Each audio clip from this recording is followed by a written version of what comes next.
आप सभी लोगों को नमस्कार। तो चलिए शुरू करते हैं आज का अपना नया टॉपिक एसिडिक कैरेक्टर। तो हम लोग इस टॉपिक को पढ़ना स्टार्ट करते हैं, लेकिन उससे पहले मैं आपको एक बात बताना चाहता हूं। देखो, एसिड की अलग अलग साइंटिस्ट के द्वारा अलग अलग डेफिनेशन होती हैं। जैसे कि आपने अरेनियस एसिड सुना होगा, तो अरेनियस एसिड होता है जो कि H+ यहाँ पर क्या होता है, डोनेट होता है एक तरीके से ना, H+ डोनेट हो जाए पानी में तो उसी को हम बोलते हैं अरेनियस एसिड। ऐसे ही ब्रोंस्टेड एसिड होता है, जो H+ डोनर होते हैं वही ब्रोंस्टेड एसिड होते हैं। तो एक लाइन आती है, जितने भी अरेनियस एसिड है वो सभी ब्रोंस्टेड एसिड हैं और सभी ब्रोंस्टेड एसिड अरेनियस एसिड कहलाते हैं। ये बात बिल्कुल सही है। ऐसे ही एक लेविस कॉन्सेप्ट आपने पढ़ा होगा जहां पर इलेक्ट्रॉन पेयर एक्सेप्ट करते हैं। अब ये सारी बातें मैं डिटेल में यहाँ नहीं बता रहा, क्योंकि हमें जो पूरा फोकस देना है वो एसिडिक कैरेक्टर में पूरा फोकस हमारा होना चाहिए क्वेश्चंस पे, ताकि मैं आपको ऐसा क्वेश्चन ऐसा कॉन्सेप्ट सिखाऊं जिससे आपके सारे के सारे क्वेश्चंस क्या हो जाएं, सॉल्व हो जाएं। अब क्वेश्चन सॉल्व करने के लिए कुछ एक प्रॉपर थ्योरी तो चाहिए, तो वो थोड़ी सी थ्योरी मैं सिखाता हूं, उसके बाद मैं सारे क्वेश्चंस करवाता हूं और आप खुद देखिएगा कितने आसानी तरीके से आप सारे क्वेश्चंस को बहुत अच्छे से करोगे। और जितने भी क्वेश्चन होंगे यहाँ पे सिलेक्टेड क्वेश्चन होंगे, बहुत अच्छे अच्छे एग्जाम्पल होंगे। जैसे मान लो अगर मैं बात करता हूँ तो आपके पास यहाँ पर क्या है, HCl है और HCl को मैं यहाँ पर लेता हूँ गैस में, और मैं इसको यहाँ पर अगर तोड़ूंगा तो ये कैसे टूटेगा, H+ गैस में, और यहाँ पर ये टूटेगा Cl- गैस में। उम्मीद करता हूँ आपको इतनी बात समझ में आ रही है। अब मैं आपसे पूछता हूँ कि जो HCl को मैंने तोड़ा है, इस HCl का क्या एसिडिक कैरेक्टर है। तो अगर आप थोड़े से समझदार हो, अगर आपने इनऑर्गेनिक केमिस्ट्री पढ़ी है तो थोड़ा आइडिया होगा कि सर जब भी HCl गैस फेज में होता है तो सर इसका कोई भी एसिडिक कैरेक्टर नहीं होता है। बहुत इंपॉर्टेंट बात मैं आपको बताने जा रहा हूँ। तो इसका कोई भी एसिडिक कैरेक्टर नहीं होता है। तो सर हमने तो आज तक HCl को एसिड सुना है, तो फिर आखिरकार कैसे, तो सुनिएगा। अगर मैं आपसे बात करता हूं कि हमारे पास HCl है तो सामने क्या है, H2O भी है, और सामने जब H2O है तो यहाँ पर जब रिएक्शन करवाओगे तो देखो यहाँ पर H3O+ और प्लस Cl- का फॉर्मेशन होता है। अब अगर आप ध्यान से समझोगे तो यहाँ पर जो HCl है इसने क्या किया है, प्रोटॉन डोनर है। ये क्या है, प्रोटॉन डोनर। देखो देखो इसको और इसको कंपेयर करो, ये क्या है, प्रोटॉन डोनर, और इसको देखोगे तो ये क्या है, प्रोटॉन एक्सेप्टर। इस तरफ देखो, इसने क्या किया है, प्रोटॉन को एक्सेप्ट किया है। तो हमें अच्छे से पता है अकॉर्डिंग टू ब्रोंस्टेड कॉन्सेप्ट, जो भी हमारे पास प्रोटॉन डोनर होते हैं वो सभी क्या होते हैं, एसिड होते हैं, और जो हमारे पास प्रोटॉन एक्सेप्टर होते हैं वो सभी क्या होते हैं, बेस होते हैं। उम्मीद करता हूं ये सबको पहली बार समझ में आ रही है, ठीक है। तो एक्चुअली जो HCl एसिड था वो वहां पर सॉल्वेंट में था, और वो सॉल्वेंट वाटर था, इसलिए आप बोलते हो पानी पानी। जब भी आप एसिड को डिफाइन करते हो, कुछ ऐसा बताते हो तो बोलते हो एक्वस मीडियम होना चाहिए। तो वो एक्चुअली यही फंडा है। अगर आपको इतना समझ में आ चुका है तो अब जरा यहाँ पे गौर फरमाइए। अगर आप यहाँ पर गौर फरमाओगे तो HCl से क्या बना है, Cl- बना है। अब अगर आप इसको उल्टा देखो कि Cl- H3O+ बन के क्या करेगा, तो Cl- में H+ ऐड हुआ है। अगर Cl- में H+ ऐड हुआ है तो मैं इसको बोल सकता हूं बेस। क्या बोल सकता हूं, बेस। H+ एक्सेप्ट किया है ना, तो इसको बोल सकता हूं मैं बेस, क्योंकि इसने क्या किया है, H+ एक्सेप्ट। उम्मीद करता हूं ये बात समझ में आ रही है। अगर जरा आप इसको ध्यान से देखोगे, इसको मैं बोल सकता हूं एसिड। क्यों बोल सकता हूं, क्योंकि इसने H+ क्या किया है, डोनेट किया है, H+ डोनेट किया है। तो हमें एक बात यहां से ये समझ में आ रही है, जो भी H+ डोनर होते हैं वो सभी क्या होते हैं, एसिड होते हैं। जो भी H+ एक्सेप्टर होते हैं वो सभी क्या होते हैं, बेस होते हैं। तो अगर आपको ये रिएक्शन समझ में आ रही है तो अब सारी की सारी कहानी मेरी इस रिएक्शन में ही छुपी हुई है। जो भी बातें हैं, जो भी कुछ कॉन्सेप्ट है वो सिर्फ इस रिएक्शन को लेके है। तो अगर आपको ये बात समझाऊं तो हमेशा हर एसिड के कोरस्पॉन्डिंग उसका कॉन्जुगेट बेस होता है, इसलिए हम इसको नाम दे देते हैं कॉन्जुगेट बेस। कॉन्जुगेट क्यों मैंने लगा दिया, कॉन्जुगेट मैंने इसलिए लगा दिया क्योंकि ये इसका पार्ट था। ऐसे ही मैं बोल सकता हूं हर बेस का कॉन्जुगेट एसिड होता है। तो यहां पर आपको कॉन्जुगेट एसिड बेस पेयर के बारे में पता होना चाहिए। तो सबसे पहला कॉन्सेप्ट जो मुझे आपको समझाना है, क्या आप कॉन्जुगेट एसिड बेस पेयर जानते हो? तो एक बात आप समझिएगा, अगर मैं कॉन्जुगेट एसिड बेस पेयर की बात कर रहा हूं तो ये फंडा सिंपल सा इतना है कि दुनिया का जो हर एक एसिड होगा वो H+ निकाल के क्या बनाएगा, कॉन्जुगेट बेस बनाएगा। बस ध्यान ही रखना, H+ निकाल के कॉन्जुगेट बेस बनाएगा। ऐसे ही दुनिया का हर एक जो बेस होगा वो H+ खाकर क्या बनाएगा, कॉन्जुगेट एसिड बनाएगा, कॉन्जुगेट एसिड बनाएगा। उम्मीद करता हूं आपको ये बात बहुत अच्छे से समझ में आ रही है। तो अगर आपको ये कॉन्सेप्ट समझ में आया तो मैं कुछ एग्जांपल लेना चाहूंगा। देखो, जितना आपका conjugate acid base pair concept clear होगा उतना बढ़िया वहां पर आप एसिडिक कैरेक्टर के कॉन्सेप्ट कर पाओगे, क्योंकि सारा का सारा कॉन्सेप्ट बस मैं एक ही लाइन को लेकर चलूंगा बार बार। तो पहले हमें पता होना चाहिए, जैसे फॉर एग्जाम्पल अगर मैं एग्जाम्पल लेता हूं कि ये मेरे पास CH3COOH एसिड है और मुझे इसका क्या बनाना है, कॉन्जुगेट बेस, क्योंकि एक एसिड है। तो जब भी हमारे पास एसिड हो, अगर उसका कॉन्जुगेट बेस बनाना बनाना है तो हमें क्या करना है, H प्लस को बाहर निकालना है। तो जब आप H प्लस बाहर निकालोगे तो यहाँ से क्या बन जाएगा, CH3COO माइनस। इस तरीके से आप बहुत सारे डिफरेंट एग्जांपल ले सकते हो। जैसे अगर HCl की बात करता हूं तो आप बोलोगे सर यहाँ पर क्या जाएगा, Cl माइनस। H2SO4 की बात करता हूं, आप लोग सर यहाँ पर क्या जाएगा, HSO4 माइनस। ऐसे कॉन्जुगेट बेस सारे के सारे बनते हैं। मतलब हर एक एसिड से H प्लस निकालोगे तो उससे कॉन्जुगेट बेस बनेगा। ऐसे ही अगर मैं उल्टा बात करता हूं, जैसे अमोनिया, आपके पास क्या है, बेस है, तो इसको क्या करना पड़ेगा, H प्लस खिलाना पड़ेगा, तो क्या बनेगा, NH4 प्लस। तो इस बार बन जाएगा ये कॉन्जुगेट एसिड। तो बस आपको सबसे पहले ये बात इतनी समझ में आनी चाहिए कि हमेशा जब भी रिएक्शन होती है तो एसिड जो होता है वो प्रोटॉन डोनर होता है और जो बेस होता है वो प्रोटॉन एक्सेप्टर होता है। और ये जो भी बातें मैं कर रहा हूं अकॉर्डिंग टू ब्रॉन्स्टेड कॉन्सेप्ट बात कर रहा हूं। ये जो भी बातें मैं आपको बता रहा हूं ये कौन सी बातें हैं, ब्रॉन्स्टेड लॉरी कॉन्सेप्ट है, ठीक है, जहां पर उनके अकॉर्डिंग प्रोटॉन डोनर क्या होता है, एसिड होता है, और प्रोटॉन एक्सेप्टर क्या होता है, बेस होता है। उम्मीद करता हूं आपको इतनी बात समझ में आ चुकी है। अब सर आप बोलोगे एकदम मेन बात पे आओ। अगर मैं अब आपको एकदम मेन बात बताऊं तो मेन बात क्या है, इस पॉइंट को समझो आप बहुत ध्यान से, जो मैं सिखाना चाहता हूं। मेन बात यह है कि जब भी आपके पास कोई एसिड हो और एसिड को आप क्या करो, वहां पर ब्रेक करवाओ इन एक्वस मीडियम, सिंपल सी बात है, और यहां पर H प्लस क्या आ जाएगा, A माइनस। ये बात समझ में आ रही है। तो हमेशा जो इस एसिड का एसिडिक कैरेक्टर होगा वो इस एनायन की स्टेबिलिटी पर डिपेंड करेगा। फिर हमेशा जब भी आप एसिड को ब्रेक करवाओगे इन एक्वस मीडियम तो जो एसिड का एसिडिक कैरेक्टर होगा वो हमेशा इस बनने वाले एनायन की स्टेबिलिटी पर चेक करेगा। जितना ज्यादा ये एनायन स्टेबल होगा उतना ही ज्यादा उसका एसिडिक कैरेक्टर होगा। अब इस पॉइंट को समझो कैसे, देखो अगर मैं HA से बात करता हूं तो इसी ही से A माइनस आया हुआ है, इसी का ये क्या है, कॉन्जुगेट बेस है। अगर किसी का कॉन्जुगेट बेस बहुत स्ट्रॉन्ग है तो कहने का मतलब उसका जो एसिडिक पार्ट होगा वो कैसा होगा, वीक होगा। उल्टा बोलो, किसी का कॉन्जुगेट बेस अगर बहुत वीक है तो उसका एसिडिक पार्ट कैसा होगा, स्ट्रॉन्ग होगा। मतलब दुनिया का जो हर एक एसिड होता है स्ट्रॉन्ग, उसका वीक कॉन्जुगेट बेस होता है। दुनिया का हर एक जो वीक एसिड होता है उसका स्ट्रॉन्ग कॉन्जुगेट बेस होता है। जैसे फॉर एग्जांपल आप, अगर किसी में अच्छाई बहुत ज्यादा है तो उसमें बुराई बहुत कम होगी, और अगर किसी में बुराई बहुत ज्यादा है तो उसमें अच्छाई थोड़ी कम होगी। हर इंसान के दो पहलू होते हैं, वैसे ही एक स्पीशीज की भी दो बातें होंगी। अगर कोई एक स्पीशीज बहुत अच्छा एसिडिक कैरेक्टर दिखा रही है तो उसका बेसिक कैरेक्टर बहुत कम होगा, और अगर कोई स्पीशीज बहुत कम बेस एसिडिक कैरेक्टर दिखा रही है तो उसका बेसिक कैरेक्टर बहुत ज्यादा होगा। तो इसलिए मैं बोल रहा हूं कि अगर एनायन की स्टेबिलिटी होगी, एनायन की स्टेबिलिटी मतलब नेगेटिव चार्ज की स्टेबिलिटी, और नेगेटिव चार्ज की स्टेबिलिटी के लिए हमारे पास अलग अलग पैरामीटर होते हैं, अलग अलग सारी बातें होती हैं। तो इसकी केमिस्ट्री, जो एसिडिक कैरेक्टर की केमिस्ट्री है, वो पूरी की पूरी इस एनायन की केमिस्ट्री पर आ चुकी है। जब जब आप एनायन को स्टेबलाइज कर दोगे, जब जब आप नेगेटिव चार्ज को स्टेबलाइज कर दोगे, तो उस नेगेटिव चार्ज को स्टेबलाइज करते ही वो क्या हो जाएगा, weak conjugate base. Negative charge को आपने जैसे ही स्टेबलाइज कर दिया वो क्या हो जाएगा, वीक कॉन्जुगेट बेस, क्योंकि नेगेटिव चार्ज ये दे नहीं पाएगा, डोनेट नहीं कर पाएगा। अगर नेगेटिव चार्ज नहीं डोनेट कर पा रहा है, इलेक्ट्रॉन अगर डोनेट नहीं कर पा रहा है तो इसका मतलब वो वीक कॉन्जुगेट बेस, और इस वीक कॉन्जुगेट बेस की कॉरस्पॉन्डिंग आपका क्या जाएगा, स्ट्रॉन्ग एसिड आ जाएगा। तो आज के बाद हमारा पास एक सबसे मेन पॉइंट आ रहा है कि ऑलवेज स्ट्रॉन्ग एसिड के पास क्या होता है, वीक कॉन्जुगेट बेस होता है। उम्मीद करता हूं आपको इतनी बातें समझ में आ रही हैं। नहीं आ रही तो डिटेल लेक्चर हम लोग बाद में पढ़ेंगे तो वो बात करेंगे ना। तो अगर मैं ये बात कर रहा हूं तो अब बस वही बात है कि सर अब नेगेटिव चार्ज की स्टेबिलिटी देखने के क्या क्या अलग अलग पैरामीटर हैं। देखो अगर मैं सबसे पहले बात करता हूं तो सबसे पहला पैरामीटर होता है इलेक्ट्रोनेगेटिविटी। हम इलेक्ट्रोनेगेटिविटी से आराम से बता सकते हैं कि जिसकी इलेक्ट्रोनेगेटिविटी ज्यादा उसका क्या, नेगेटिव चार्ज की स्टेबिलिटी ज्यादा, और नेगेटिव चार्ज की स्टेबिलिटी ज्यादा तो इसका मतलब क्या हो जाएगा, वीक कॉन्जुगेट बेस, और वीक कॉन्जुगेट बेस तो उसकी कॉरस्पॉन्डिंग क्या हो जाएगा, स्ट्रॉन्ग एसिड। आपको इस लाइन को रटना है हमेशा। जब भी किसी स्पीशीज का आपको एसिडिक कैरेक्टर बताना है, H प्लस निकालिए, कॉन्जुगेट बेस बनाइए। जैसे ही कॉन्जुगेट बेस बनाएंगे वैसे ही वहां पर आप उसकी नेगेटिव चार्ज की स्टेबिलिटी चेक कीजिए। अब नेगेटिव चार्ज की स्टेबिलिटी चेक करना ही सिखा रहा हूं। दूसरा फैक्टर क्या हो सकता है, साइज, और तीसरा फैक्टर क्या हो सकते हैं, electronic displacement. Sir electronic displacement क्या, अरे जो हम लोगों ने पढ़ा, जो हम लोगों ने ऑर्गेनिक केमिस्ट्री में भी समय दिया, किस किस को समय दिया, इंडक्टिव को दिया, रेजोनेंस को दिया, हाइपर कॉन्जुगेशन को दिया। ये जो तीनों ही मैंने आपको इलेक्ट्रॉनिक परमानेंट डिस्प्लेसमेंट इफेक्ट सिखाए, ये तीनों ही यहां पर रोल करते हैं।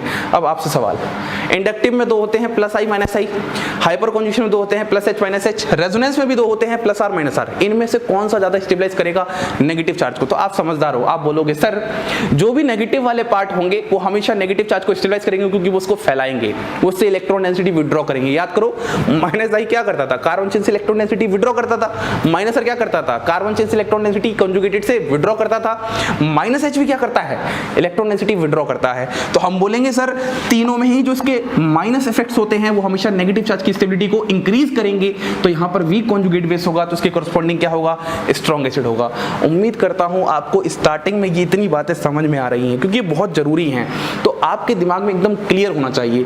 कोई भी क्वेश्चन आए सबसे पहले उससे H+ निकालिए, कॉन्जुगेट बेस बनाइए, पहला स्टेप। दूसरा स्टेप, उसके कॉन्जुगेट बेस पर जो नेगेटिव चार्ज आया उसकी स्टेबिलिटी को चेक कीजिए। उसकी स्टेबिलिटी चेक करने के लिए हमें इतनी सारी बातें ध्यान रखनी है, इलेक्ट्रोनेगेटिविटी, साइज और ये जो परमानेंट इलेक्ट्रॉनिक डिस्प्लेसमेंट, इनको तो लगाना ही आना चाहिए। एक्चुअली यही क्वेश्चंस बनते हैं ऑर्गेनिक केमिस्ट्री में जो आपसे बार बार पूछता है। उसके बाद अगर नेगेटिव चार्ज की स्टेबिलिटी ज्यादा है तो वो वीक कॉन्जुगेट बेस होगा। इस पॉइंट को समझो, अगर नेगेटिव चार्ज की स्टेबिलिटी ज्यादा तो वीक कॉन्जुगेट बेस कैसे होगा, क्योंकि वो इलेक्ट्रॉन डोनेट ही नहीं करेगा। इलेक्ट्रॉन डोनेट नहीं करेगा तो बेस कमजोर होगा, और अगर ये बेस कमजोर होगा तो इसके कॉरस्पॉन्डिंग एसिडिक कैरेक्टर स्ट्रांग होगा, क्योंकि एक स्पीसीज या तो अच्छा एसिड ही हो सकता है या तो अच्छा बेस ही हो सकता है। अगर कोई एक अच्छा एसिड है तो पक्की बात है वो अच्छा बेस नहीं कहलाएगा। अब हम इन्हीं सारी बातों को लेके अपने क्वेश्चंस की तरफ बढ़ते हैं, और देखिएगा मैं स्टार्टिंग में भले ही टाइम लूंगा 2-3 क्वेश्चंस में, लेकिन एक बार सीख जाओ करना क्या होता है, फिर तो वही करना होता है जो हो रहा होता है। चलिए शुरू करते हैं। चलिए अब हम स्टार्ट करते हैं अपनी मेन बातें करना। देखो मैं आप लोगों से सबसे पहले क्वेश्चन करवाने से पहले वो एकदम लाइन लिख देता हूं कि हमारा क्या होगा। अगर कोई एक एसिड होगा तो उससे क्या करेंगे, सबसे पहले H+ निकालेंगे, फिर उसका क्या बनाएंगे, कॉन्जुगेट बेस। जब हमने एक बार कॉन्जुगेट बेस बना दिया तो उसके ऊपर क्या आएगा, नेगेटिव चार्ज आएगा। अब जो नेगेटिव चार्ज है उसकी स्टेबिलिटी चेक करनी है। क्या चेक करनी है, स्टेबिलिटी। अब स्टेबिलिटी चेक करने के लिए आपके पास क्या क्या बातें ध्यान रखनी है, सबसे पहले इलेक्ट्रोनेगेटिविटी, उसके बाद साइज, उसके बाद इलेक्ट्रॉनिक डिस्प्लेसमेंट RHI। और आपको पता है हमेशा इनका ऑर्डर क्या होता है, सबसे ज्यादा रेजोनेंस लगता है, उसके बाद हाइपर कॉन्जुगेशन लगता है और लास्ट में इंडक्टिव लगता है। ये बातें आपको पहले से पता है। अब आपको पता है अगर उसकी स्टेबिलिटी ज्यादा तो यहां पर कैसा हो जाएगा, ये वीक। अगर स्टेबिलिटी ज्यादा नेगेटिव चार्ज की कैसा हो जाएगा, वीक, तो इसके कॉरस्पॉन्डिंग जो एसिड होगा वो कैसा हो जाएगा, स्ट्रांग हो जाएगा। तो पहली बात तो हमारे पास ये निकल के आ चुकी है। दूसरी बात हमारे सामने ये निकल के आ चुकी है कि जो हमेशा स्ट्रांग एसिड होते हैं उनके पास हमेशा क्या होता है, weak conjugate base. Strong acid के पास हमेशा क्या होता है, वीक कॉन्जुगेट बेस। ये हमारे पास आ गई है दूसरी बात। अब अगर मैं एक तीसरी बात और बताना चाहूँ, आप लोगों ने इक्विलिब्रियम पढ़ा होगा तो आपने थोड़ा सा Ka के बारे में पढ़ा होगा। अगर किसी की Ka value, dissociation constant for acid, अगर किसी की Ka वैल्यू ज्यादा तो हम बोलेंगे उसका एसिडिक कैरेक्टर ज्यादा, और pKa कैरेक्टर कम, या pKa वैल्यू होती है, कैरेक्टर तो क्या ही होता है, Ka is inversely proportional to pKa, ये पता होना चाहिए। Ka is inversely proportional to pKa, क्योंकि pKa होता क्या है, pKa होता है माइनस लॉग ऑफ Ka, ये आपको बहुत अच्छे से पता है। कभी कभी क्वेश्चन ऐसे ना पूछ के ऐसे पूछता है, right the increasing order of Ka value, तो आपको पता होना चाहिए कि Ka से एसिडिक कैरेक्टर कैसे रिलेट करेगा। या कभी कभी ऐसे पूछता है, right the increasing order of pKa value, तो आपको ये भी पता होना चाहिए pKa से एसिडिक कैरेक्टर कैसे रिलेट होता है। इतनी आपके पास थ्योरी है। अब आप देखते जाइएगा इतनी ही थ्योरी से बार बार मैं किस तरीके से क्वेश्चन अटेम्प्ट करने वाला हूं। बस आपको ध्यान ही देना है कि जो नेगेटिव चार्ज की आप स्टेबिलिटी बताने जा रहे हो उसमें कौन सा फैक्टर लगा रहे हो और कितने आसानी से आप वो फैक्टर लगा पा रहे हो। तो चलिए शुरू करते हैं हम लोग अपना सबसे पहला क्वेश्चन। देखो अगर मैं सबसे पहले क्वेश्चन की बात करता हूं तो वो हमारे पास क्या है, HF है, HCl है, HBr है और HI है। आपसे ये सबसे पहला सवाल मैं आपसे पूछना चाहता हूं कि आपके पास ये है और आपको बताना है इसमें एसिडिक कैरेक्टर क्या होगा। मैं फिर बोल रहा हूं, हमेशा एक स्टेप बस याद रखिए कि सबसे पहले क्या कर दिए, H+ हटा दीजिए। जब आप सबसे पहले H+ हटा देंगे तो यहां से क्या बन जाएगा इनका कॉन्जुगेट बेस, ये F-, ये Cl-, ये Br- और ये I-। अब सबके ऊपर नेगेटिव चार्ज आ गए। अब सुनिए, ये जितने भी हैं ये किसके हैं, ग्रुप के एलिमेंट्स हैं, और हमें पता है जब भी ग्रुप के एलिमेंट्स होते हैं उनके नेगेटिव चार्ज की स्टेबिलिटी के लिए हम लोग किस फैक्टर को डोमिनेट करते हैं, साइज। और हमें पता है जिसका साइज ज्यादा उसके नेगेटिव चार्ज की स्टेबिलिटी भी ज्यादा। इतनी बात आपको समझ में आ रही है। जब भी ग्रुप के एलिमेंट्स होते हैं उसमें इलेक्ट्रोनेगेटिविटी फैक्टर डोमिनेट नहीं करता, साइज फैक्टर डोमिनेट करता है। जिसका साइज ज्यादा उतना ज्यादा वो फैलेगा। नेगेटिव चार्ज क्या, यार आपसे सबसे पहले एक सवाल है, नेगेटिव चार्ज की स्टेबिलिटी से आप क्या समझते हो? आपके सर पर बोरा भर के पैसा रखा हुआ है, क्या आप आरामदायक फील करोगे? हाँ सर, पैसा है तो फील करेंगे, ऐसा नहीं है। अगर बहुत भारी बोरा है तो आप चाहोगे कि उस बोरे को साधने वाला भी कोई और मिल जाए, पैसा आपका है। तो ऐसा ही कुछ है कि यहाँ पर जो नेगेटिव चार्ज है, नेगेटिव चार्ज है, नेगेटिव चार्ज है, नेगेटिव चार्ज है, इनकी इलेक्ट्रॉन डेंसिटी डिस्पर्स हो सके अच्छी खासी। तो नेगेटिव चार्ज की स्टेबिलिटी का मतलब होता है जितना ज्यादा वो चार्ज डिस्पर्स होगा, जितना ज्यादा फैलेगा, उतनी ज्यादा स्टेबिलिटी होगी। तो मैं यही बोल रहा हूँ, साइज जितना बड़ा उनकी स्टेबिलिटी उतनी ज्यादा। तो हमें पता है आयोडीन की साइज बहुत बड़ी होती है और फ्लोरीन की साइज छुटकी सी ऐसी, और आयोडीन साइज बहुत बड़ी। अब हमें पता है आयोडीन की साइज बहुत बड़ी, तो इस पर नेगेटिव चार्ज की स्टेबिलिटी बहुत ज्यादा। और हमने यार ये वाला पॉइंट पढ़ा है, अगर नेगेटिव चार्ज की स्टेबिलिटी बहुत ज्यादा तो वो कैसा होगा, वीक। अगर ये वीक है तो इसके कोरस्पॉन्डिंग एसिड कैसा होगा, स्ट्रॉन्ग। तो हम बोल सकते हैं सबसे ज्यादा स्ट्रॉन्गेस्ट एसिड हमारे पास ये होगा, ठीक है, फिर ये होगा और फिर ये होगा। उम्मीद करता हूं आपको सबसे पहला सवाल समझ में आया। हर सवाल को मैं इसी कॉन्सेप्ट इसी तरीके से बताने वाला हूं, आप देखते जाइए। दूसरे सवाल की बात करते हैं। देखो दूसरा सवाल हमारे पास क्या है, CH4 है, NH3 है, H2O है, HF है। आपसे मैं पूछना चाहता हूँ, बताइए एसिडिक कैरेक्टर क्या है। आप बोलोगे सर सबसे पहले तो वो कार्यक्रम करो जो आपने सिखाया है, H+ हटाओ, H+ हटाओ, H+ हटाओ और H+ हटाओ। बहुत बढ़िया। जब आपने सबसे H+ हटा दिया तो यहाँ पर क्या जाएगा, CH3 माइनस, यहाँ पर क्या जाएगा NH2 माइनस, यहाँ पर क्या जाएगा OH माइनस और यहाँ पर क्या जाएगा F माइनस। अब जरा इन सबको ध्यान दोगे तो ये किसके एलिमेंट है, ये पीरियड के एलिमेंट है। और आपको पता है पीरियड के एलिमेंट्स में इलेक्ट्रोनेगेटिविटी फैक्टर ज्यादा डोमिनेट करता है, और इलेक्ट्रोनेगेटिविटी को हम लोग काई से नोट करते हैं। और हमें ये भी पता है जिसकी इलेक्ट्रोनेगेटिविटी ज्यादा तो उसकी नेगेटिव चार्ज की स्टेबिलिटी भी ज्यादा। ये बात आपको बताने की जरूरत नहीं है यार, आप लोग केमिस्ट्री के स्टूडेंट हो, कोई कंपटीशन एग्जाम देने जा रहे हो। तो मैं बोलूंगा सर यहाँ पर कार्बन पर नेगेटिव है, यहाँ पर नाइट्रोजन पर नेगेटिव है, यहाँ पर ऑक्सीजन पर नेगेटिव है, यहाँ पर फ्लोरीन पर नेगेटिव है। और हमें पता है फ्लोरीन मोस्ट इलेक्ट्रोनेगेटिव एलिमेंट है, तो इसके ऊपर नेगेटिव चार्ज सबसे ज्यादा स्टेबल होगा। और यहाँ फिर बोलो अगर नेगेटिव चार्ज की स्टेबिलिटी सबसे ज्यादा तो ये कैसा होगा, वीक। तो इसकी कोरस्पॉन्डिंग एसिड कैसा होगा, स्ट्रॉन्ग। तो अगर ये सबसे ज्यादा स्ट्रॉन्ग होगा तो फिर ये और ये। मेरा हर सवाल सिर्फ इस ही तरीके से, इस ही नजरिए से चलने वाला है, बस आप लोग को लगाना आना चाहिए। मान लो इस बार मैं क्वेश्चन थोड़ा सा और अच्छा सा मॉडिफाइड करता हूं और मैं क्वेश्चन रखता हूं कि हमारे पास CH3 है, हमारे पास CH2 डबल बॉन्ड CH2 है और हमारे पास CH ट्रिपल बॉन्ड CH है। आपके पास ये तीन है और ये ऑर्गेनिक कंपाउंड है, एल्केन एल्कीन एल्काइन, और आपसे पूछ रहा है एसिडिक कैरेक्टर बताइए। तो जब आपको एसिडिक कैरेक्टर पूछ रहा है तो आप बोलोगे सर सबसे पहले वो कार्यक्रम आप जरूर करिए जो आपने सिखाया है, H+ और यहाँ से भी H+ हटाइए। जैसे ही आप ये सब H+ हटाओगे तो अब इस केस में आप क्या देखने वाले हो, ध्यान देखना क्या करने वाले हो। देखो यहाँ पर आ जाएगा CH3 CH2 माइनस, यहाँ पर आ जाएगा CH2 double bond CH minus और यहाँ पर आ जाएगा CH triple bond C minus. उम्मीद करता हूँ इतना समझ में आ गया होगा। अब अगर आप देखोगे तो यहाँ पर सब पे कार्बन पर नेगेटिव है, लेकिन ये कार्बन कैसा है, sp3 हाइब्रिडाइज्ड है, ये कार्बन कैसा है, sp2 हाइब्रिडाइज्ड है और ये कार्बन कैसा है, sp हाइब्रिडाइज्ड है। और सर हम समझदार हैं, जहां पर परसेंट S कैरेक्टर ज्यादा होता है वहां पर इलेक्ट्रोनेगेटिविटी ज्यादा होती है, वहां पर नेगेटिव चार्ज की स्टेबिलिटी भी ज्यादा होती है। तो हम बोलेंगे सर इस केस में परसेंट S कैरेक्टर सबसे ज्यादा तो यहां पर इलेक्ट्रोनेगेटिविटी सबसे ज्यादा, तो यहां पर नेगेटिव चार्ज होल्डिंग कैपेसिटी सबसे ज्यादा, तो यहां पर स्टेबिलिटी भी सबसे ज्यादा। तो ये क्या हो जाएगा सर, वीक। तो यहां पर ये क्या हो जाएगा, स्ट्रॉन्ग। नेगेटिव चार्ज की स्टेबिलिटी ज्यादा होने का मतलब है इसका वीक होना, इस पॉइंट को ही समझना है। और वीक के कोरस्पॉन्डिंग आपके पास एसिड कैसा होता है, स्ट्रॉन्ग होता है। तो इसके कोरस्पॉन्डिंग अगर ये स्ट्रॉन्ग है तो नंबर 1, उसके बाद ये नंबर 2 और उसके बाद नंबर 3। उम्मीद करता हूं आपको ये जो एसिडिक कैरेक्टर का कॉन्सेप्ट है स्टार्टिंग के इन 3 सवालों से बिल्कुल समझ में आ रहा होगा। अब हम थोड़ा सा और आगे बढ़ते हैं जहां पर और अच्छे से अब हम एसिडिक कैरेक्टर को देखना शुरू करते हैं। चलिए अब थोड़ा सा और आगे हम बढ़ते हैं और अब क्वेश्चंस को देखते हैं। देखो क्वेश्चन नंबर 3 के बाद अब क्वेश्चन नंबर मैं 4 की बात करता हूं तो आपके सामने मैं 3 कंपाउंड लिखता हूं। सबसे पहले मैं लिखता हूं फिनॉल, उसके बाद मैं लिखता हूं साइक्लोहेक्सेनॉल और लास्ट में मैं लिखता हूं CH triple bond CH alkyne. मुझे यहां पर बताना है एसिडिक कैरेक्टर क्या होगा। आप सबसे पहले वही काम कीजिए जो मैं आपको सिखा रखा हूं, बस उतना सा आप कर लोगे तो आप मान लो कि आधा सवाल हो चुका है। सबसे पहले आपने क्या कर दिया, इसका H+ हटाया तो O- बन गया, फिर आपने इसका H+ हटाया तो यहाँ पर भी O- बन गया और लास्ट में जब आप इसका H+ हटाओगे तो यहाँ पर क्या बन जाएगा, CH ट्रिपल बॉन्ड C-। अब बस हमें सभी के ऊपर नेगेटिव चार्ज की स्टेबिलिटी को चेक करना है। तो अगर मैं बात करता हूँ, देखो यहाँ पर O पर माइनस है, यहाँ पर O पर माइनस है और यहाँ पर C पर माइनस है। हमें पता है ऑक्सीजन की इलेक्ट्रोनेगेटिविटी ज्यादा होती है कार्बन से, तो इस वाले केस में यहाँ पर ये क्या है, नेगेटिव चार्ज स्टेबल नहीं है, नेगेटिव चार्ज स्टेबल नहीं है। पहली बात तो ये समझ में आ रही है। अगर ये नेगेटिव चार्ज सबसे कम स्टेबल है तो इसका इसका मतलब हम यहाँ से क्या बोल सकते हैं, हम ये बोल सकते हैं कि सबसे कम स्टेबल होने के कारण ये क्या होगा, स्ट्रांग होगा।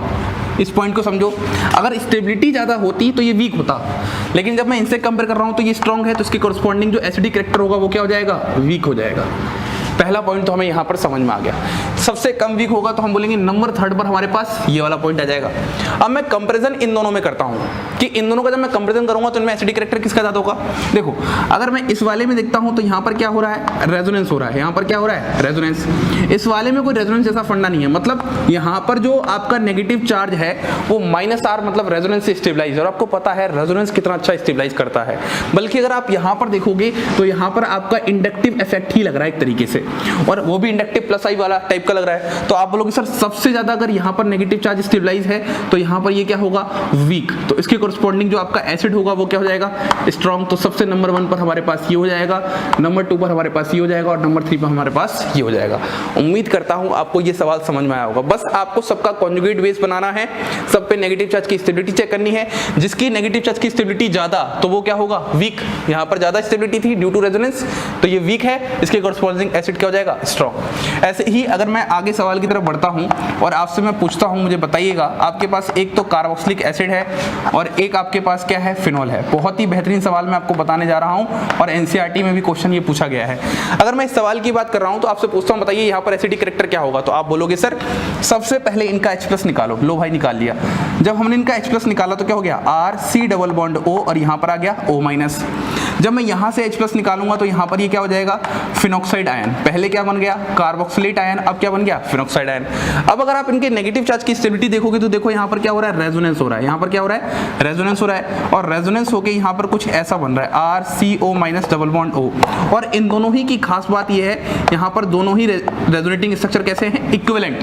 मैंने आपको पढ़ा था रेजोनेंस पढ़ाते वक्त कि इक्विवेलेंट रेजोनेटिंग स्ट्रक्चर्स क्या होते हैं, जहां पर charge present on same atom. देखो पहले ऑक्सीजन पर नेगेटिव था, अब भी ऑक्सीजन पर नेगेटिव है, तो ये जो दोनों रेजोनेंस हो रहे हैं, रेजोनेंस ही नहीं हो रहे, इक्विवेलेंट रेजोनेटिंग स्ट्रक्चर भी आ रहे हैं। इस वाले केस में बात करते हैं, रेजोनेंस तो सर यहाँ पे भी हो रहा है, और सर अगर आप इसके रेजोनेटिंग स्ट्रक्चर्स बनाओगे तो इसके रेजोनेटिंग स्ट्रक्चर्स इससे तो ज्यादा होंगे। तो आप क्या बोलोगे, सर यहाँ पर रेजोनेटिंग स्ट्रक्चर ज्यादा हो रहे हैं तो यहाँ पर स्टेबिलिटी ज्यादा होगी, तो यहाँ पर ये वीक होगा। तो सुनो, यहाँ पर भले ही रेजोनेटिंग स्ट्रक्चर्स ज्यादा हैं, लेकिन मैंने ऐसा कभी नहीं पढ़ाया कि रेजोनेटिंग स्ट्रक्चर ज्यादा होने से उसकी स्टेबिलिटी ज्यादा होगी। सबसे ज्यादा स्ट्रांग होता है इक्विवेलेंट रेजोनेटिंग स्ट्रक्चर। इस वाले केस में इक्विवेलेंट रेजोनेटिंग स्ट्रक्चर होने के कारण यहाँ पर नेगेटिव चार्ज की स्टेबिलिटी बहुत ज्यादा है। अरे आप सोच भी नहीं सकते यार, बहुत बहुत बहुत ज्यादा है। नेगेटिव चार्ज की अगर स्टेबिलिटी बहुत ज्यादा है तो ये क्या हो जाएगा, वीक। तो इसके कॉरस्पॉन्डिंग एसिड क्या हो जाएगा, स्ट्रांग। तो हम बोलेंगे कार्बोक्सिलिक एसिड और फिनॉल में कार्बोक्सिलिक एसिड ज्यादा अच्छे एसिड होते हैं, क्योंकि वहां पर जो उसका कॉन्जुगेट बेस है उसमें क्या होता है, 2 इक्विवेलेंट रेजोनेटिंग स्ट्रक्चर होते हैं।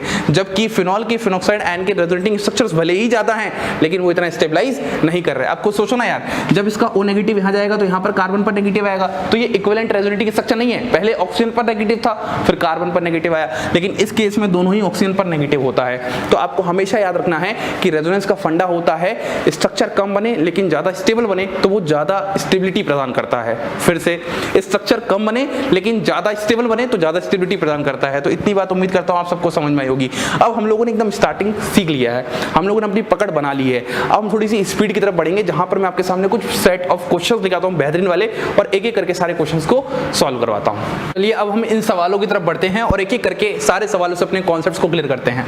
देखो अगर मैं पहले सवाल की बात करता हूं, आपको एसिडिक कैरेक्टर यहां पर बताना है। अगर मैं एसिडिक कैरेक्टर की बात करता हूं तो आपको इसका, इसका और इसका, इन तीनों ही H का एसिडिक कैरेक्टर कंपेयर करना है। जब आप सबसे पहले H+ हटाओगे तो यहां पर नेगेटिव आएगा, जब आप H+ हटाओगे यहां पर नेगेटिव आएगा, जब आप H+ हटाओगे यहां पर नेगेटिव आएगा। सबसे पहले जब भी आपको एसिडिक कैरेक्टर बताना हो, सबसे पहले H+ निकाल के उसका कॉन्जुगेट बेस बनाया करो।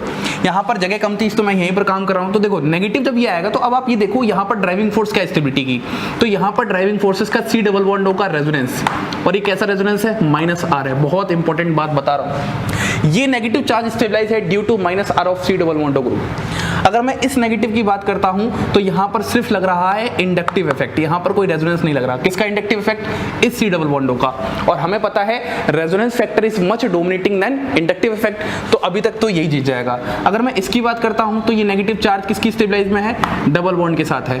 मतलब इसमें भी माइनस आर एक तरीके से लग रहा है, लेकिन ये वाला माइनस आर ज्यादा पावरफुल है क्योंकि यहां पर कार्बन डबल बॉन्ड ओ अपनी तरफ खींच रहा है। ऑक्सीजन मोर इलेक्ट्रोनेगेटिव है, लेकिन यहां पर क्या है? Carbon double bond carbon. मतलब ये दोनों H ज्यादा एसिडिक है एज कंपेयर टू बीच वाले, ये बात समझ में आ रही है। लेकिन इन दोनों ही H में ये वाला ज्यादा एसिडिक है क्योंकि सी डबल बॉन्ड है। तो हम ऑर्डर बोलेंगे सबसे ज्यादा H1, फिर H3 और फिर H2। ये हमारे पास एसिडिक कैरेक्टर का ऑर्डर होगा।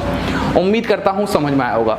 आप सबसे पहले उसका कॉन्जुगेट बेस बनाओ, फिर नेगेटिव चार्ज की स्टेबिलिटी चेक करना सीख जाओ। और स्टेबिलिटी चेक करने के लिए आपको सारे इलेक्ट्रॉनिक डिस्प्लेसमेंट बहुत अच्छे से आने चाहिए। रेजोनेंस क्या होता है, हाइपर कॉन्जुगेशन क्या होता है, इंडक्टिव क्या होता है, रेजोनेंस डिस्टेंस डिपेंडेंट होता है या नहीं होता, इंडक्टिव डिस्टेंस डिपेंडेंट होता है नहीं होता तो कब तक वर्क करता है, हाइपर कॉन्जुगेशन कहां पर वर्क कर रहा है कहां पर नहीं कर रहा, ये सारी बातें आपको सीखनी है और एक क्वेश्चन में अप्लाई करना है। अभी तक तो हमने अलग अलग पढ़ा था तो आपको मजा आ रहा था, अब चीजों को अप्लाई करना है एक साथ। ये क्वेश्चन हो गया। अगर मैं अगले क्वेश्चन की बात करता हूं तो आपको एल्कोहल में बताना है। सबसे पहले इनका H+ हटाओ, यहां पर नेगेटिव, यहां पर नेगेटिव, यहां पर नेगेटिव। अब इसमें बनने वाला कॉन्जुगेट बेस जितना ज्यादा स्टेबलाइज होगा इसका मतलब उतना ज्यादा एसिडिक कैरेक्टर होगा। देखो ये नेगेटिव चार्ज अपना यहां पर सब जगह इस कार्बन चेन पे इलेक्ट्रोनेसिटी देना चाहेंगे, लेकिन यहां वाला ये जो कार्बन चेन अगर आप समझोगे तो यहां से CH3 से मिल रहा होगा इस CH2 को, यहां पे CH3 से मिल रहा होगा इस CH को, और यहां पर इस C को मिल रहा होगा CH3 से। मतलब ऑक्सीजन नेगेटिव डोनेट तो कर रहे हैं तीनों जगह, लेकिन इस जगह डोनेशन सबसे कम हो पाएगा यहां से, क्योंकि ऑलरेडी तीन ग्रुप ऑलरेडी डोनेट करने के लिए पहले से तैयार है। समझ रहे हो? तो यहां पर नेगेटिव चार्ज की स्टेबिलिटी इतनी अच्छी नहीं हो पाएगी। समझ में आया? यहां पर नेगेटिव चार्ज की स्टेबिलिटी इतनी अच्छी क्यों नहीं हो पाएगी? क्योंकि ये डोनेट तो करना चाहता है, लेकिन ऑलरेडी वहां पर 3 ग्रुप और पहले से ही डोनेट कर रहे हैं कार्बन पर। तो जब कार्बन पर इलेक्ट्रोनेसिटी और 3 तरफ से आ रही है तो वो इस तरफ से कम लेना चाहेगा। तो हम बोलेंगे सबसे ज्यादा एसिडिक ये होगा, उसके बाद एसिडिक ये होगा, उसके बाद एसिडिक ये होगा। अब आप यार बार बार ये बोलने मजबूर करो कि नेगेटिव चार्ज की स्टेबिलिटी बताओ, फिर कॉन्जुगेट बेस क्या होगा वीक, उसके कॉरस्पॉन्डिंग एसिड क्या होगा स्ट्रॉन्ग। यहां पर नेगेटिव चार्ज की स्टेबिलिटी सबसे ज्यादा, तो ये वीक, इसके कॉरस्पॉन्डिंग एसिड क्या होगा? स्ट्रॉन्ग। इस लाइन को तो याद ही रखना है। अगर मैं अब इस सवाल की बात करता हूं, बहुत ही बेहतरीन सवाल है। अगर आप देखोगे तो आप सबसे क्या करो, सभी एसिड से सबसे पहले H+ हटाओ।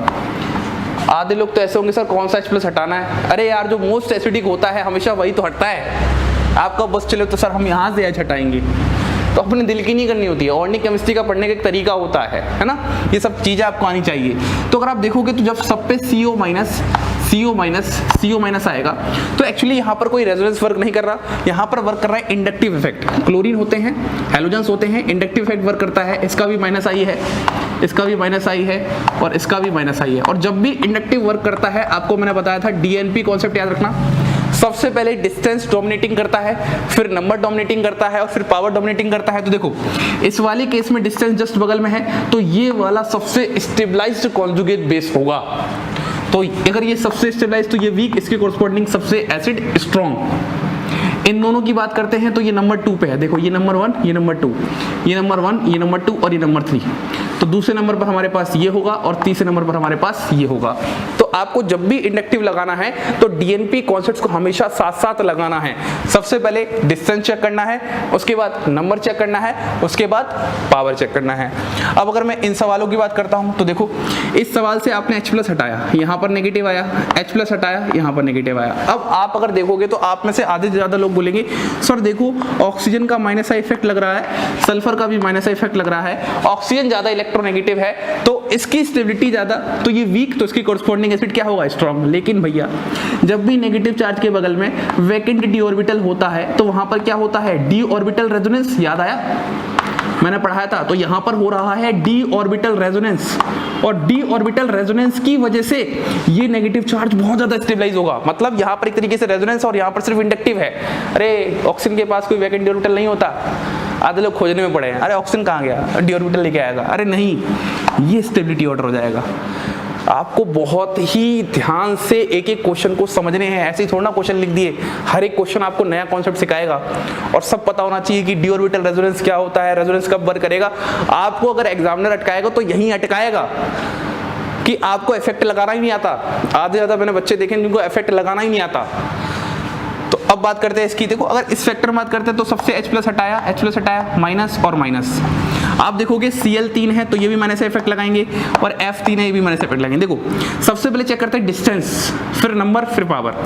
तो देखो 1 2 और यहाँ पे भी 1 2, तो दोनों का डिस्टेंस सेम है, 2 पे ही Cl है, 2 पे ही फ्लोरीन है। नंबर यहाँ पर भी 3 क्लोरीन है, यहाँ पर भी 3 क्लोरीन है। डिस्टेंस हो गया, नंबर हो गया, अब क्या बचा?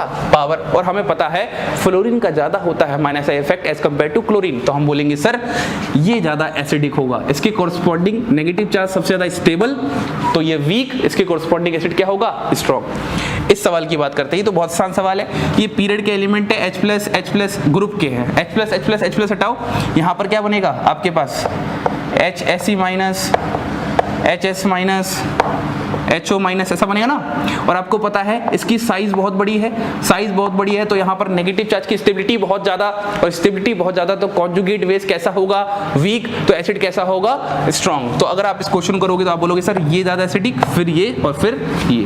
अब हम बात करते हैं इस सवाल की। देखो अगर इस सवाल में बात करता हूं तो यहाँ पर आप ये वाला H ले लीजिए और यहाँ पर आप ये वाला H ले लीजिए। अब इस H को मत ले लेना, हमेशा मोस्ट एसिडिक H। अभी आप थोड़े से अगर नए हो तो टाइम लगेगा, लेकिन जो पुराने हैं उनको बिल्कुल समझ में आ रहा है मैं बताना क्या चाहता हूँ। हमेशा मोस्ट एसिडिक H ही निकलते हैं। जब आपने ये मोस्ट एसिडिक H निकाले तो इस वाले केस में आप क्या होने वाला है? देखो यहाँ से ये जो माइनस आएगा वो इस C डबल बॉन्ड और CH3 से स्टेबलाइज होगा, लेकिन यहाँ पर जो माइनस आएगा वो दो तरफ स्टेबलाइज होगा। अरे 2 CH2 ग्रुप उसको खींच रहे हैं इलेक्ट्रॉन डेंसिटी, तो इस पे ज्यादा अच्छा डिस्पर्सन होगा, इस पे ज्यादा अच्छा इलेक्ट्रॉन डेंसिटी का विड्रॉ होगा। तो यहाँ पर माइनस दो तरफ से, तो यहाँ पर स्टेबिलिटी सबसे ज्यादा नेगेटिव चार्ज की, तो कॉन्जुगेट बेस वीक, तो उसकी कोरस्पॉन्डिंग एसिड स्ट्रॉन्ग। तो ये नंबर 1 और ये नंबर 2।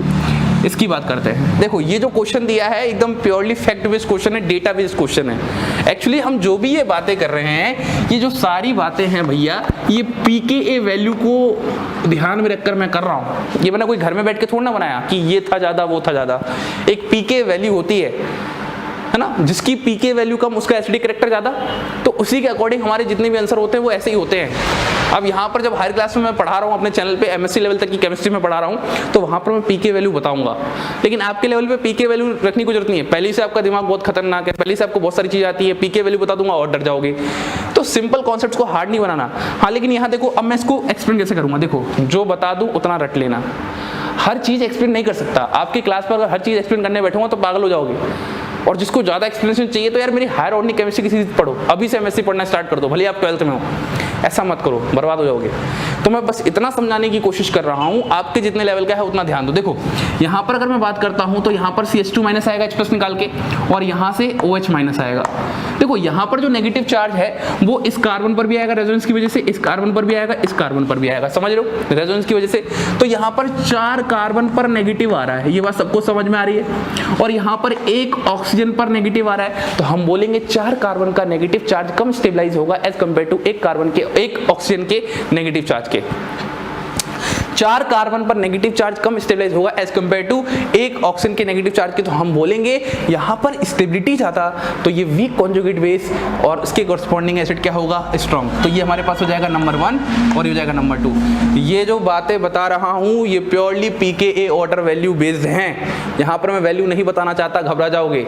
मैं बस ये बोल रहा हूँ आप इस कॉन्सेप्ट पे ध्यान दो। 4 कार्बन पर नेगेटिव, 1 ऑक्सीजन पर नेगेटिव, तो 4 कार्बन पर नेगेटिव कम स्टेबलाइज होगा एज कम्पेयर टू 1 ऑक्सीजन के नेगेटिव पे, क्योंकि ऑक्सीजन मोस्ट इलेक्ट्रोनेगेटिव एलिमेंट है, तो ये पता है आपको। अगर मैं अगले क्वेश्चन की दिल पे मत लेना, इस क्वेश्चन को दिल पे मत लेना, और हो सके तो मत पढ़ो यार, मैं तो कुछ एक्स्ट्रा सिखाना चाहता हूं तो आप समझ जाओ इसलिए बता दिया। इस क्वेश्चन की बात करते हैं 14। अगर मैं 14 नंबर क्वेश्चन की बात करूंगा तो यहाँ पर बताओ मुझे कैसे करोगे आप सभी लोग, बताइए जल्दी से। देखो यहाँ से H+ हटाया, यहाँ से H+ हटाया, बहुत बढ़िया। जब यहाँ से H+ हटाया तो इस वाले केस में आप क्या करोगे? देखो यहाँ पर नेगेटिव आ रहा है, यहाँ पर नेगेटिव आ रहा है। अब आपको अगर एरोमेटिक का थोड़ा सा कॉन्सेप्ट पता हो तो ये 6 पाई इलेक्ट्रॉन है, तो ये सिस्टम एरोमेटिक है, और ये सिस्टम कैसा है? एंटी एरोमेटिक है। और आपको ज्यादा अच्छे से पता है एरोमेटिक सिस्टम बहुत स्टेबलाइज होते हैं as compared to anti aromatic system, तो ये सबसे ज्यादा स्टेबलाइज, तो इसके कोरस्पॉन्डिंग एसिड, इसके कोरस्पॉन्डिंग कॉन्जुगेट बेस कैसा होगा? वीक। एक ही लाइन बोल रहा हूं मैंने, यहां से लेके यहां तक शुरू किया, हर बार एक ही लाइन बोल रहा हूं ताकि आपको समझ में आ जाए। नेगेटिव चार्ज आएगा, स्टेबिलिटी जितनी ज़्यादा होगी, कॉन्जुगेट बेस वीक होगा, एसिड उतना ही स्ट्रॉन्ग होगा। तो यहाँ पर एसिड नंबर 1 आ जाएगा और यहाँ पर नंबर 2 हो जाएगा। तो ये कुछ बहुत ही बेहतरीन सवाल थे आप लोग के सामने। अब हम कुछ और सवाल देखते हैं। अब हम बात करते हैं कुछ इन क्वेश्चंस की। सारे क्वेश्चंस अपने आप में बहुत अच्छे क्वेश्चंस हैं। एक बार देखते हैं पहले 15 क्वेश्चन से। देखो अगर आप 15 क्वेश्चन देखोगे तो अब तो वो बात मुझे नहीं बतानी कि H+ हटाओ O- बनाओ। अब आप दिमाग में थोड़ा सा स्पीड में लेके आओ। ये सब पर क्या होगा? O-, O-, O-, सभी क्या होंगे? फिनॉक्साइड आयन होंगे। अब आपको जो चेक करना है, ये जो आपके पास एक्स्ट्रा ग्रुप लगे हैं, आखिरकार ये कौन सा इलेक्ट्रॉनिक डिस्प्लेसमेंट इफेक्ट एग्जर्ट कर रहे हैं। बात समझ में आ रही है? लो भाई, सबसे H+ हटाया, O- लगाया, सबसे H+ हटाया, O- लगाया, सबसे H+ हटाया, O- लगाया, सबसे H+ हटाया, O- लगाया। इतना बात सबको समझ में आया? अब आपको जो फर्क देखना है वो इन सब ग्रुप्स में देखना है। देखो इस पे को तो कोई ग्रुप लगा नहीं है और OCH3 ग्रुप का इफेक्ट होता है +M - I। OCH3 ग्रुप का जो हम इफेक्ट देखते हैं वो देखते हैं +M - I। यहाँ पर भी क्या होगा? +M - I। और इस वाले केस में सिर्फ क्या लगेगा? -I। आपको पता है मेटा पोजीशन पर कभी भी रेजोनेंस वर्क नहीं करता, मेसोमेरिक इफेक्ट वर्क नहीं करता। तो इस वाले केस में सिर्फ -I होगा। और आपको अच्छे से पता है -I फैक्टर क्या करता है? एसिडिक करैक्टर इंक्रीज करेगा। कैसे? इस नेगेटिव चार्ज की स्टेबिलिटी बढ़ाएगा, तो कॉन्जुगेट बेस वीक होगा तो एसिडिक करैक्टर क्या होगा? स्ट्रॉन्ग होगा। तो हम बोलेंगे सबसे पहली बात तो ये हमें समझ में आ गई है, ये नंबर 1 होगा, क्योंकि ये सबसे ज्यादा स्टेबिलिटी होगी तो वीक कॉन्जुगेट बेस होगा, इसकी कोरस्पॉन्डिंग स्टेबिलिटी ज्यादा होगी। अब अगर हम इन दोनों की बात करते हैं तो यहाँ पर +M फैक्टर डोमिनेट कर रहा है, +M फैक्टर डोमिनेट कर रहा है। क्योंकि +M फैक्टर डोमिनेट कर रहा है तो +M फैक्टर एसिडिक करैक्टर को इंक्रीज नहीं करते हैं, डिक्रीज करते हैं। तो हम बोल सकते हैं ये हमारे पास नंबर 2 हो जाएगा। अब हमें यहाँ दोनों पे देखना है। देखो अगर इन दोनों को देखता हूँ तो इन दोनों ही केस में ये वाला जो फैक्टर मैं बता रहा हूँ, यहाँ पर +M और यहाँ पर +M बराबर है, क्योंकि मेसोमेरिक कभी भी डिस्टेंस डिपेंडेंट नहीं होता। लेकिन यहाँ पर इंडक्टिव -I है, यहाँ पर -I है, ये तो डिस्टेंस डिपेंडेंट होता है। तो इस केस में -I ज्यादा होगा, इस केस में -I कम होगा। तो हम बोलेंगे -I factor acidic character increase करेंगे तो नंबर 1 ये हो जाएगा, नंबर 2 ये हो जाएगा। दोनों के मेसोमेरिक तो कट गए क्योंकि डिस्टेंस डिपेंडेंट नहीं है।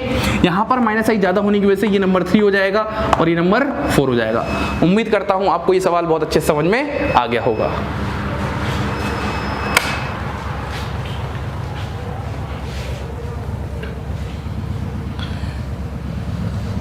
अब हम बात करते हैं दूसरे सवाल की। ऐसा ही एकदम है, आपको फिर भी बताना है कि जो NO2 ग्रुप लगे हैं आखिरकार उनका कौन सा इफेक्ट ये एग्जर्ट करते हैं। तो अगर मैं NO2 ग्रुप के इफेक्ट को एग्जर्ट करके देखता हूं तो यहाँ देखो ये जो होता है ये -M - I दिखाता है, ये भी क्या दिखाता है? -M - I दिखाता है, और ये भी क्या दिखाता है? -M - I। लेकिन मेटा पर कभी भी मेसोमेरिक इफेक्ट वर्क नहीं करता, तो यहाँ पर सिर्फ क्या दिखाएगा? -I। अब आप ध्यान से समझना कि जो हमेशा -M और -I दोनों ही फैक्टर एसिडिक करैक्टर इंक्रीज करेंगे। अरे हमें देखना क्या है? नेगेटिव चार्ज की स्टेबिलिटी जितनी ज्यादा होगी वहां पर वह एसिडिक करैक्टर उतना ही ज्यादा होगा। तो अगर इतनी बात समझ में आ रही है तो हमारे पास यहाँ तो सिर्फ -I है और यहाँ पर तो कोई इफेक्ट नहीं है। तो हम बोलेंगे यहाँ पर कोई इफेक्ट नहीं है माइनस वाला, तो ये नंबर 4 हो जाएगा और ये नंबर 3 हो जाएगा। अब हम इन दोनों की बात करते हैं। ये दोनों ही ज्यादा एसिडिक हमें लग रहे हैं, देखना ध्यान समझना।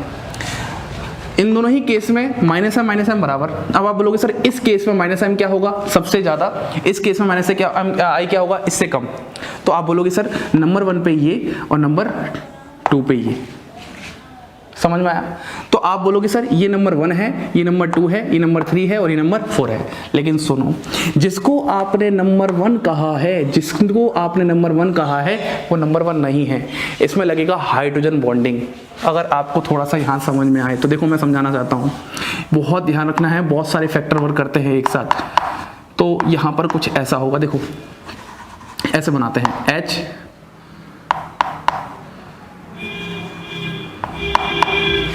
अगर आप जरा देखोगे तो यहाँ पर ऑक्सीजन है, यहाँ पर हाइड्रोजन है। तो इस तरीके से यहाँ पर 1 2 3 4 5 और 6 मेंबर्ड रिंग बन रही है। और आपको पता है जब भी हाइड्रोजन बॉन्डिंग होती है और 6 मेंबर्ड रिंग बनती है तो सबसे ज्यादा स्टेबिलिटी होती है। तो इस केस में यहाँ पर H+ निकलना नामुमकिन हो जाएगा। तो इस केस में क्या लग गया है? Hydrogen bonding. आप जिसको नंबर 1 बोल रहे थे वो नंबर अब 1 नहीं है। तो अब ऑर्डर चेंज करते हैं, नंबर 2 वाला नंबर 1 हो जाएगा, नंबर 3 वाला नंबर 2 हो जाएगा, नंबर 4 वाला नंबर 3 हो जाएगा और ये सबसे आखिरी में जाएगा नंबर 4। बहुत अच्छा सवाल है, फिर समझिए। आपने सबसे पहले NO2 का इफेक्ट लगाया, -M -I सारी बातें बताई, सब कुछ सही है, लेकिन इस वाले केस में हाइड्रोजन बॉन्डिंग लग रही है जो कि मच डोमिनेटिंग फैक्टर है, जिसकी वजह से H+ का ब्लॉकेज हो जाएगा। तो H+ जब निकलेगा ही नहीं तो एसिडिक कैरेक्टर कैसा होगा सिस्टम का? डिक्रीज। इस बात को मुझे समझाना है, अच्छे समझ में आ गई। अब मैं अगले सवाल की तरफ देखता हूं। देखो यहां पर अगर मैं बात करता हूं तो आपको फ्लोरीन का इफेक्ट देखना है, और आपको पता है फ्लोरीन क्या है? हैलोजन है, और हैलोजन कैसे होते हैं? मोस्ट इलेक्ट्रोनेगेटिव एलिमेंट होते हैं, और इस केस में सिर्फ हमेशा क्या चेक करते हैं? -I, और हमें पता है इंडक्टिव इफेक्ट एक डिस्टेंस डिपेंडेंट इफेक्ट है, तो सबसे ज्यादा इसका -I, फिर इसका और फिर इसका। लेकिन सुनो सर, क्या यहां पर हाइड्रोजन बॉन्डिंग नहीं लगेगा? फ्लोरीन और हाइड्रोजन, तो यहां पर जो हाइड्रोजन बॉन्डिंग होगी वो 5 मेंबर्ड रिंग बनाएगी। तो एक चीज नोट कर लो कि जो 5 मेंबर्ड रिंग होती है वो 5 मेंबर्ड रिंग वाली हाइड्रोजन बॉन्डिंग कभी भी स्टेबल नहीं होती, मतलब बनती ही नहीं है एक तरीके से। अब ऐसा नहीं कहीं भी देखो तो हाइड्रोजन बॉन्डिंग लगा दो। सर हमने तो पढ़ा है जब भी फ्लोरीन ऑक्सीजन नाइट्रोजन होता है तो वहां पर हाइड्रोजन बॉन्डिंग करता है, बिल्कुल सही पढ़ा है, केमिकल बॉन्डिंग वगैरह हमने बहुत अच्छे से पढ़ा है, मुझे पता है। लेकिन मैं जो बोल रहा हूं उस पॉइंट पे ध्यान दो, 5 मेंबर्ड रिंग है, अगर 6 मेंबर्ड रिंग बनती तो मैं यहां पर पक्का हाइड्रोजन बॉन्डिंग बनाता। तो बस मुझे इतना समझना है, मुझे इन केस में हमेशा हाइड्रोजन केस में इंडक्टिव इफेक्ट को डोमिनेटिंग मानना है। तो इसको अकॉर्डिंग हमारा आंसर क्या हो जाएगा? नंबर 1, नंबर 2, नंबर 3 और लास्ट में नंबर 4। अब हम बात करते हैं क्वेश्चन नंबर 18। बहुत ही सरल क्वेश्चन है, आप यहां से H+ हटा दो। सर ये क्या कैसा अजीब सा डायग्राम बनाया है? अरे भैया डैश वेज रिप्रेजेंटेशन है, तो घबराने की जरूरत नहीं होती है। आपके अगर कॉन्सेप्ट बहुत अच्छे से क्लियर हैं तो वहां पर बहुत ही आसान होता है चीजों को आसान करना। तो यहां से आप कोई भी H+ यहां से ऐसे हटा दो, यहां सब पर नेगेटिव आएगा, नेगेटिव आएगा, नेगेटिव आएगा। अगर आप देखोगे तो यहां पर नेगेटिव एक sp3 हाइब्रिडाइज्ड है और यहां पर कोई रेजोनेंस नहीं है। अगर आप यहां देखोगे तो यहां पर रेजोनेंस है, रेजोनेंस, और इस वाले केस में दो जगह से रेजोनेंस है। तो आपको पता है हमेशा जो रेजोनेंस होता है वो क्या करता है? स्टेबलाइज करता है। मैंने डायरेक्शन गलत बता दी, माइनस वाला जाएगा ना यहाँ पर, इस तरीके से हमेशा माइनस करते हैं ना रेजोनेंस में, ये बता दिया। तो मैंने ये बोला कि इस केस में सबसे ज्यादा रेजोनेंस, तो सबसे ज्यादा -R से इलेक्ट्रॉन डेंसिटी विड्रॉ, तो डिस्पर्स होगा। कॉन्जुगेट बेस की स्टेबिलिटी सबसे ज्यादा, तो ये वीक होगा, इसके कॉरस्पॉन्डिंग एसिड सबसे ज्यादा स्ट्रॉन्ग होगा। ये नंबर 1, उसके बाद ये नंबर 2 और ये नंबर 3, क्योंकि इन दोनों में ही क्या है? रेजोनेंस फैक्टर है। अगर मैं लास्ट वाले सवाल की बात करता हूं, सबसे अच्छा सवाल है, ध्यान देखना। देखो आप बोलोगे सर ये भी फिनॉल है, H+ हटाया O-, H+ हटाया, कार्बोक्सिलिक एसिड है O-, H+ हटाया O-। अब जरा आप ध्यान से देखोगे तो दो तो आपके पास फिनॉल है, फिनॉल के डेरिवेटिव है, और एक कार्बोक्सिलिक एसिड है। आप बोलोगे सर देखो यहाँ पर NO2 ग्रुप है और NO2 ग्रुप -M -I लगाता है, तो सर क्योंकि यहाँ पर -M -I लग रहा है तो सर ये ज्यादा एसिडिक कैरेक्टर लग रहा है। तो सुनो हमेशा कार्बोक्सिलिक एसिड का एसिडिक कैरेक्टर ही ज्यादा होता है। तो ये दोनों फिनॉल है, इनका एसिडिक कैरेक्टर कम होगा, हम बोलेंगे नंबर 1 पे ये हो जाएगा। अब इन दोनों में ये हो जाएगा क्योंकि यहाँ पर -M -I लग रहा है, और इसको आप कंसीडर करोगे तो ये नंबर 2 हो जाएगा और ये नंबर 3 हो जाएगा। तो जब भी कंपेरिजन करना होता है तो बराबरी वालों में करते हैं, चाहे आप कितने भी ग्रुप लगा दो, इस बात को आप हमेशा याद रखना। तो ये इतने सारे सवाल मेरे बस कराने का उद्देश्य इतना था कि ताकि आपका एसिडिक कैरेक्टर का कॉन्सेप्ट बहुत अच्छे से क्लियर हो, बहुत हद तक आपको सारी बातें समझ में आए कि आखिरकार कहाँ पे कैसा क्या होता है।